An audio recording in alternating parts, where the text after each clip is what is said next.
Cast your mind back to 2001. Sum 41 are on the radio, people are dressing like this, and you most definitely have one of these. In October 2001, GTA 3 released on the PlayStation 2, and with it, laid the foundations for open worlds as we know them today. Back then, 3D open worlds weren't a thing, or at least not on this scale. Games didn't have streets full of pedestrians, or a variety of cars that each handled differently from the next. And games didn't seamlessly blend driving, on foot and shooting gameplay. Most were linear and had shooting levels or driving levels. Quite frankly, without GTA 3, we would have none of these games. But as we approach the 20th anniversary of this monumental game, how does it hold up today? Are the controls a mess? Are its systems outdated? And has gaming moved on and left GTA 3 in the dust? To answer all of this and more, I'll be assessing Rockstar's masterpiece against modern games. But before we officially start, there are two things to note. I'll be spoiling everything about GTA 3 throughout the review. And I'll also be referring to the devs as Rockstar, even though DMA developed the game. DMA went on to form Rockstar North, but if you want to know more about the development of GTA, I'll leave a link in the description. So, with that out of the way, let's return to Liberty City and find out if GTA 3 is still great today.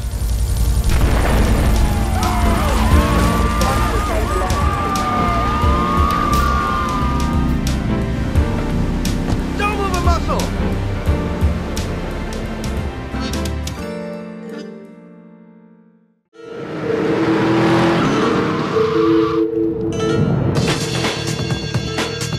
Yep, this is a game from 2001. Listen to that music. Anyway, this is how GTA 3 starts. We see Claude, our silent protagonist, robbing a bank before he's double-crossed by his girlfriend, Catalina. On the way to the penitentiary, our convoy is ambushed, and we make our escape along with explosives expert 8-Ball. 8-Ball introduces us to Luigi, a member of the Liberty City Mafia, and from this point on, we rise up the ranks of the criminal underworld and seek revenge on Catalina. And you know what? Considering this is Rockstar's first attempt at storytelling in GTA, it's actually pretty good. The story has clearly been influenced by epic crime dramas like The Godfather, The Sopranos and Goodfellas. And in its greatest moments, this inspiration really shines through. There's moments where we whack suspected snitches, deliver prostitutes to the annual police ball, and the constant feuds between rival gangs, which mainly involves blowing up buildings where they make drugs. It's important to stress that the characters play a big part here. Rockstar wanted GTA 3 to be more like a TV series or a film, and less like a game, so they directed the voice actors to give a subtle, more natural performance, and it really does work. Experience has taught me that a man like you can be very loyal for the right price. Let's teach these would-be tough guys what it means to be a tough guy. I was bored, so I came over to keep Asuka company. She's got the makings of a natural, this girl. You can also see that mocap is used to add to each performance, which surprisingly still holds up today. I mean, the graphics are atrocious, but at the time this was revolutionary. Now I can't remember what cutscenes were like in 2001, I was 9 at the time, but I think if we use something like Halo as a comparison, it shows just how far ahead GTA 3 was. Halo came out a month after GTA 3, but its cutscenes are stilted in comparison.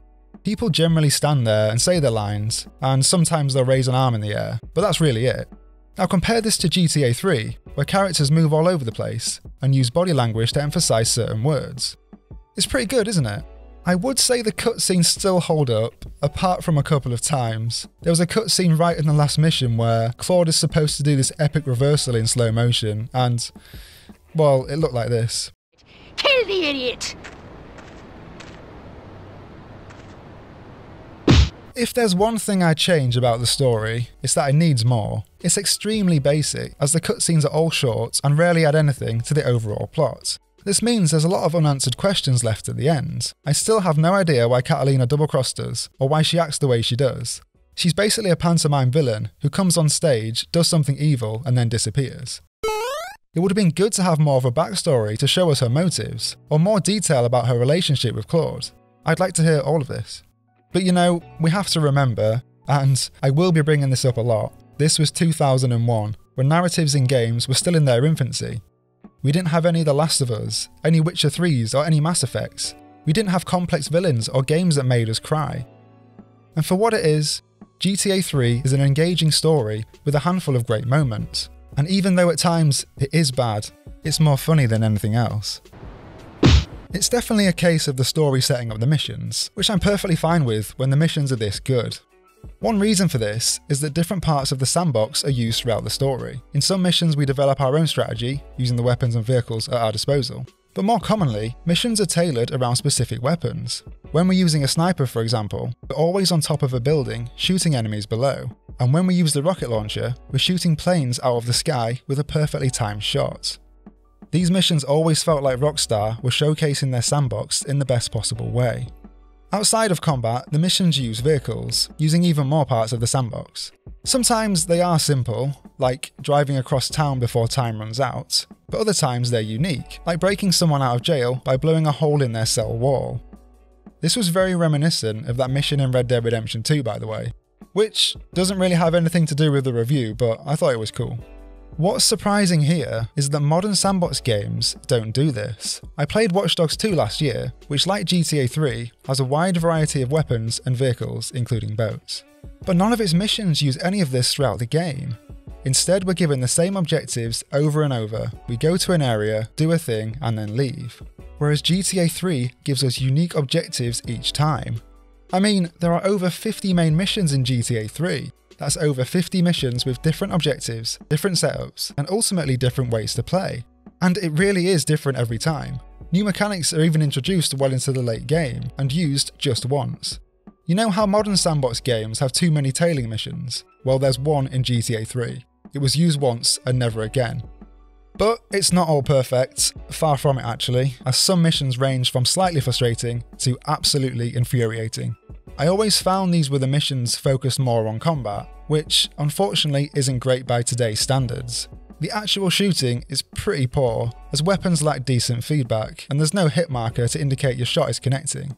This means if you're shooting an enemy at distance, it's not clear if you're actually doing damage.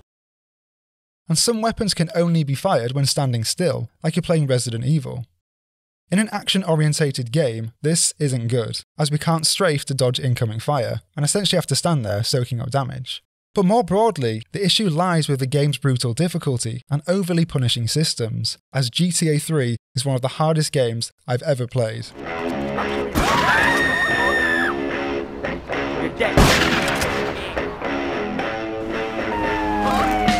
And I don't mean the good type of difficulty, where it's rewarding to overcome a challenge. I mean the bad type, where everything is unfairly stacked against us. Claude, for example, is fragile. He can't take significant damage and dies from one enemy with an assault rifle. It gets ridiculous at times when you spend 5 minutes driving to an objective, just to be instantly gunned down when you get there. The last mission in particular was notorious for this, as there are 2 enemies guarding the entrance to the dam. I mean, look how quickly I'm losing body armor here. Did you see that? But not only does Claude die in 1v1s, Rockstar places enemies in impossible positions, like around a corner or hiding behind a door. This means you'll always fail these missions on your first attempt, simply because you had no idea an enemy was standing there. But possibly the absolute worst mechanic is when gangs turn hostile after you cross them in the story. At first, I was really impressed with this, as the world is reacting to our actions, like an incredible RPG. But its implementation has been so poorly thought out, I wish it never existed. For one, there are too many gang members on the street, which means no matter where you are, you'll always encounter a group of enemies. But it's also due to how aggressive they are, as they instantly open fire as soon as you're within a 10-mile radius. Driving around Liberty City feels like you're playing Outriders, as you're constantly bombarded by incoming fire from enemies with pinpoint accuracy. It's not so bad for some gangs, as you can shrug off some machine gun fire easily, but other gangs like the Mafia are equipped with high-powered shotguns that blow your car up in 2 shots. And if you're on foot, one shot knocks you to the ground before the second shot finishes you off. In modern games we'd have checkpoints throughout the mission, so this mechanic wouldn't really be as punishing. If we did get blown up by a rival gang, then it's fine, as we can easily restart at the point we died at. But as this is 2001, there are no checkpoints whatsoever. Every time we die, we respawn at the hospital and head back to the start of the mission. And as some missions need certain weapons to beat them, you'll waste time going to an ammunition or your safe house to restock. This becomes a serious problem for some missions that require a lot of trial and error to beat. I think I failed most missions once and some up to 5 times, as there was no way to beat them using conventional methods. I genuinely found it easier to sit back and lob grenades into an arena, or to use a vehicle as temporary cover. Is this what Rockstar planned? This is at its worst during the emergency vehicle missions, which felt like all of these issues came together for maximum frustration. It's so bad at times that I actually think it makes them impossible to beat.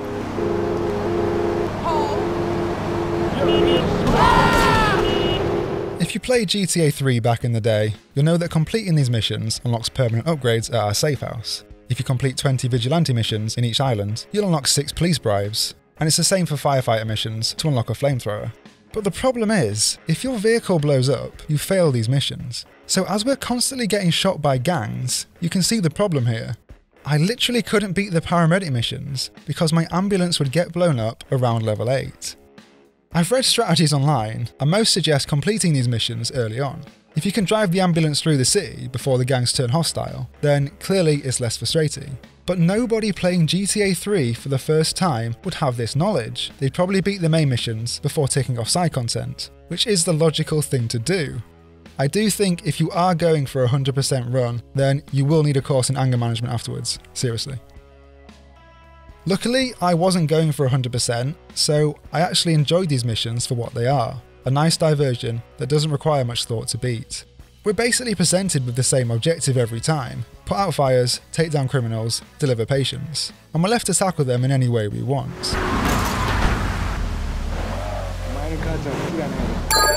But the main reason these missions are fun is because of the driving, which is surprisingly solid even today.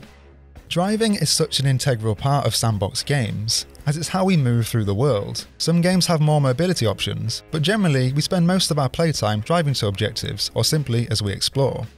So when the driving doesn't feel good, it can be enough to stop playing a game. For example, I'm happy to drive around San Francisco in Watch Dogs 2, but there's no way I'm driving around the island of Solis in Just Cause 4. And I think this is one reason why we're still playing GTA 5 even now. I've always thought that GTA 5 was the gold standard for driving in open world games, and now, after replaying GTA 3, I can see why. I think the biggest praise I can give to the driving is that it feels good. Now, I know that's not necessarily helpful, but I found the vehicles to be snappy and responsive, a bit like an arcade racer rather than being realistic. Although compared to GTA 5, it's clear to see which areas were in fact worked on over those 12 years, as there are parts of the driving that are atrocious. The car physics for one was so bad they gave the Mako a run for its money. Basically, the cars in GTA 3 are made out of styrofoam, where the smallest of taps or slight nudges flings you into the air, like that scene in The Dark Knight. He missed!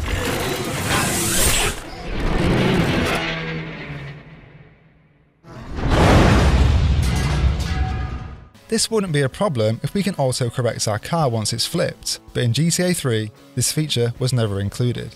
We also can't exit a vehicle until it's pretty much stationary, so if our car is on fire and we're getting rammed, we physically can't exit the vehicle and we're basically dead. This happens a lot, by the way, as the cops are extremely aggressive. They constantly ram into you at high speed, sending your car hurtling through the air. I failed missions because of this, when cop cars would ram me until I exploded, or push me into a river. And as this is before games let us swim underwater, you just die. That's it, you're dead. Compared to modern GTAs, the control scheme is also outdated, and I'd say if you're thinking about replaying GTA 3 on Xbox or PS2, then be prepared for what's in store. The first thing you'll notice is that you move clawed with the left thumbstick, and the camera is locked in place. Yep, you can't use the right thumbstick to move the camera like you can in every modern game. This also means you can't aim manually, as you're not using both thumbsticks like in FPS.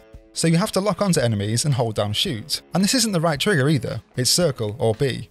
Can you remember it being like that? I couldn't, but yeah, this was pre-Halo. To get around this, I'd recommend the Steam version, as you can mod it with controller support and GTA 5 controls, but even then the aim is wonky, so weapons sometimes shoot off to the side or sometimes diagonally. There's also bugs, like one that turns all of the cars black that Rockstar never patched, and one where an objective marker was stuck on my minimap, so I sometimes go to that one instead of the actual objective in the mission. There are fixes online for this, but it takes a while to get set up, especially if you're a console gamer like me. But let's just say if you did fix everything, GTA 3 still lacks features that we know from modern games. For example, the way we jump is shocking, as Claude will bounce off anything in front of him. There's also no mantle or ledge grab, so you'll sometimes be stuck behind the smallest of barriers, as Claude can't figure out how to clamber over it. I think parts of the game are fine, but if Rockstar did remake GTA 3, this would be the one thing I'd change. Make the movement system more fluid and update the entire control scheme, because it will ruin the experience if you're playing on console. Right, so we've already looked at what GTA 3 gets right, and unfortunately gets wrong. And now I want to finish this review by talking about the best part of the game, a part that was ahead of its time and still puts some modern open worlds to shame. From ABC News, this is Nightline. Reporting from Washington, Ted Koppel. We'll play a little Grand Theft Auto when we come back.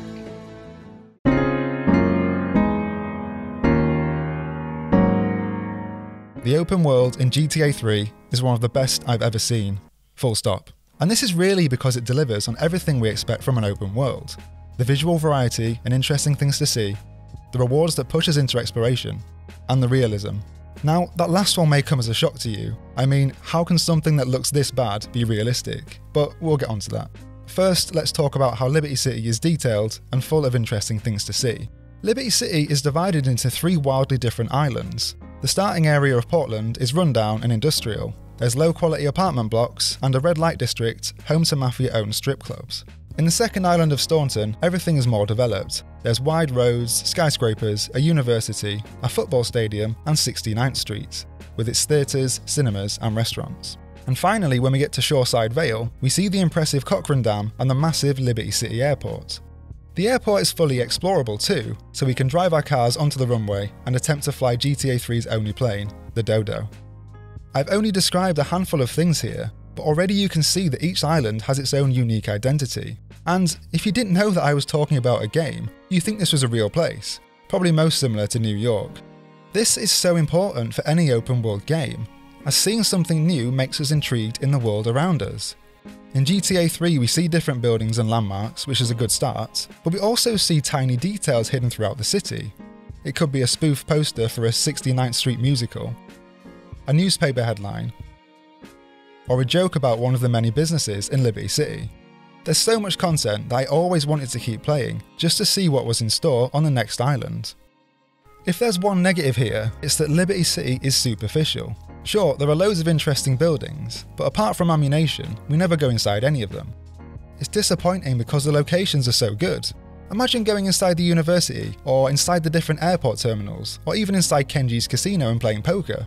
It's definitely an area where GTA 3 falls short compared to Rockstar's later games, but again, this was 2001. I think if modern games lacked these features, it would be a bigger issue. Next up, rewards.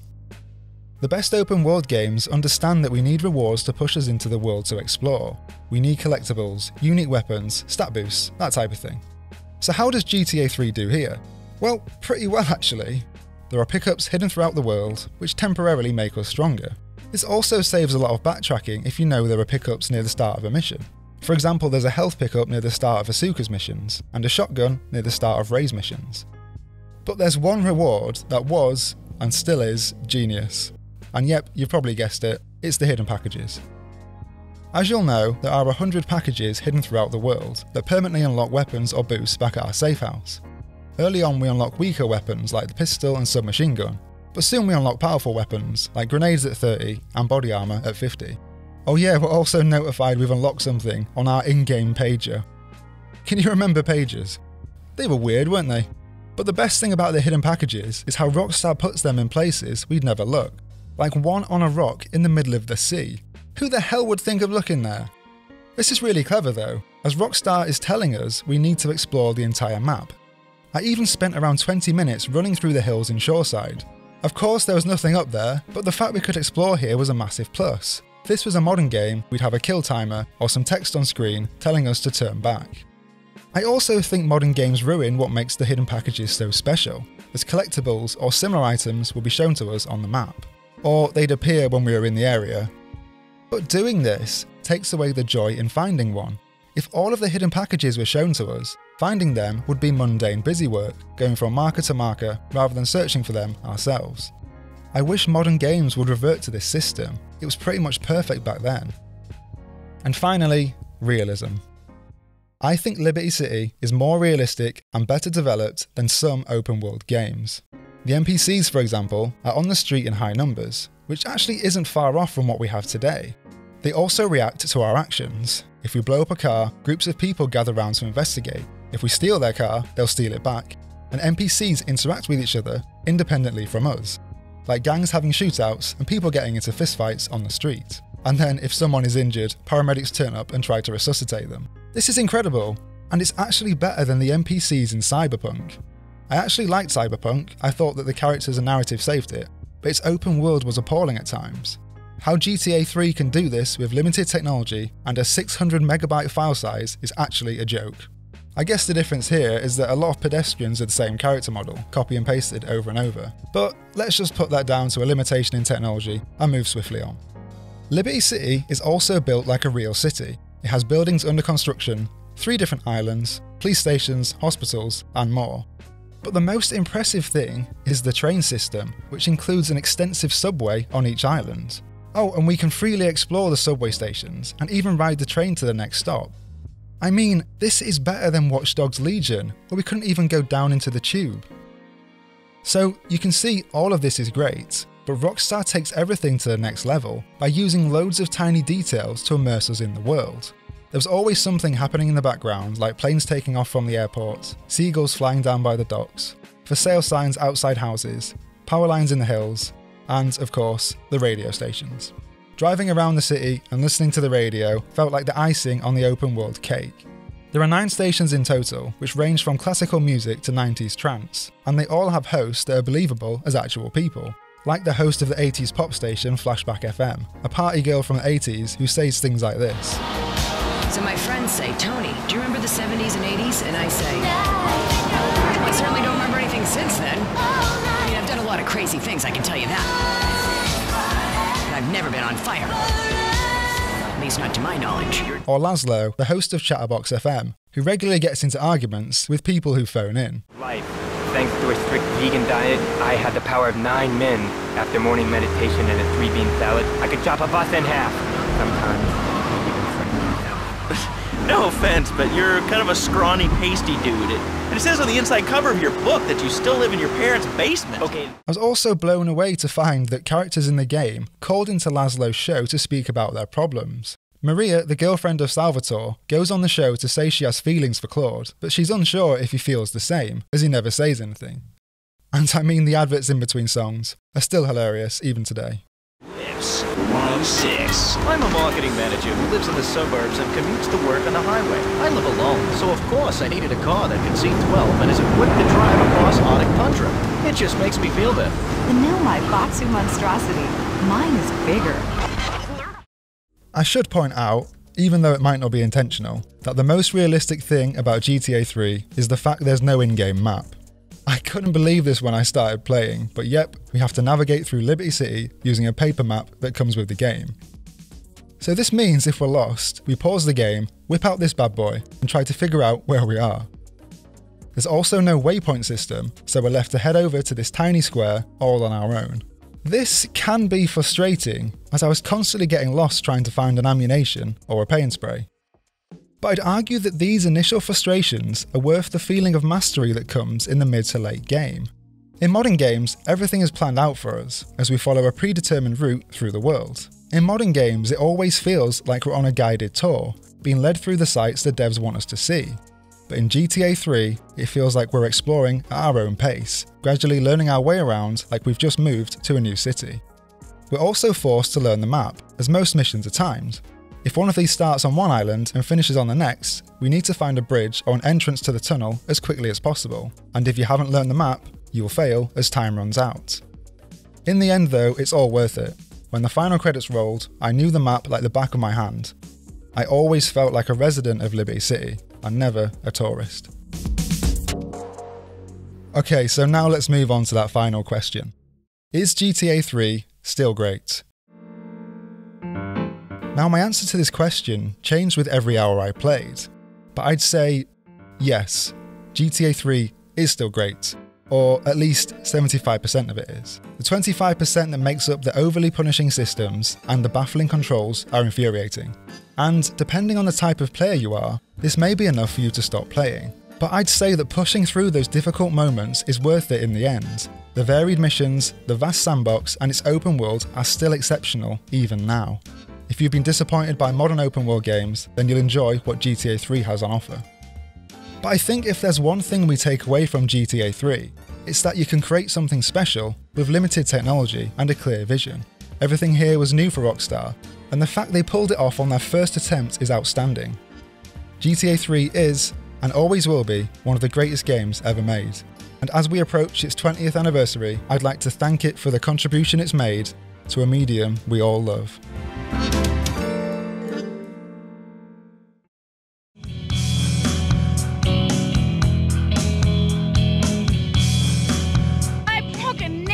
My hair is ruined. I mean, can you believe it? This one cost me $50.